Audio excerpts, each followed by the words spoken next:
DNA deoxy ribo nucleic acid. क्या होता है डीएनए? डीएनए मानव एवं लगभग सभी अन्य जीवों का एक आनुवंशिक पदार्थ होता है।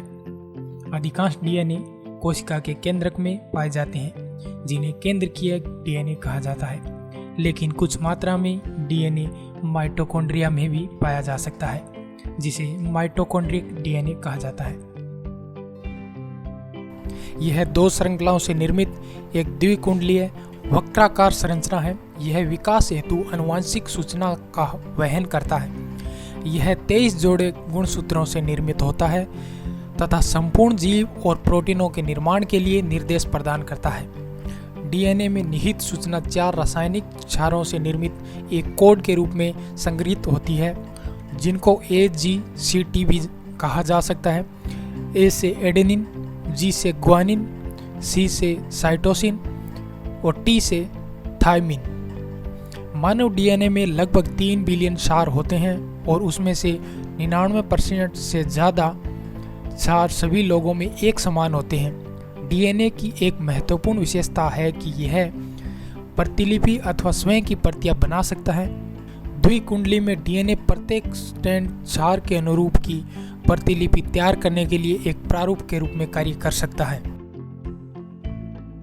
डीएनए को लेकर लोकसभा में 2019 में डीएनए प्रौद्योगिकी प्रयोग और लागू होना विनियमन विधेयक पास किया गया था। इस विधेयक के तहत कुछ विशिष्ट व्यक्तियों की पहचान स्थापित करने हेतु डीएनए प्रौद्योगिकी के उपयोग के विनियमन के संबंध में प्रावधान किए गए हैं। इस विधेयक के प्रमुख प्रावधान इस प्रकार हैं। डीएनए डेटा का प्रयोग।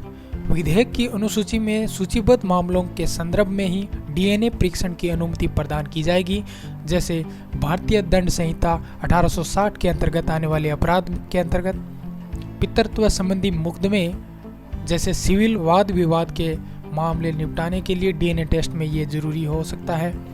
व्यक्तिगत पहचान को स्थापित करने में भी इस डीएनए परीक्षण की अनुमति प्रदान की जाएगी।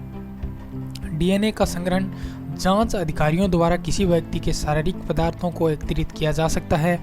कुछ स्थितियों में सैंपल एकत्रित करने के लिए सहमति प्राप्त करने की आवश्यकता होगी, जैसे गिरफ्तार व्यक्तियों हेतु 7 वर्ष तक की सजा पाने वाले अपराधी व्यक्ति से लिखित सहमति प्राप्त करना आवश्यक होगा, परंतु ऐसे अपराध के मामले में ऐसी सहमति की आवश्यकता नहीं है जिसमें 7 वर्ष से अधिक के कारावास अथवा दंड का प्रावधान है।